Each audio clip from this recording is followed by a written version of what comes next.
You want to reach down and grab your ignition wire by the boot itself. Give it a little bit of a twist, pop that off. Bring the end of the boot out, take your heat shield, you're going to slide this right over the outside. Once that's pressed in, you're going to see the boot come out on the bottom side. Line that back up with your spark plug and just press it on so you feel the boot snap on. We'll continue with the other two here.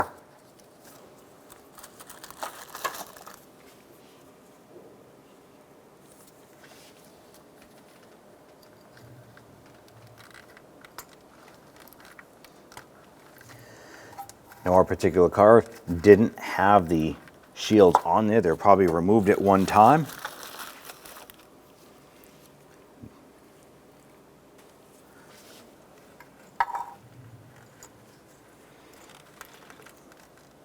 Now that we have these three done, go ahead and repeat for the other side.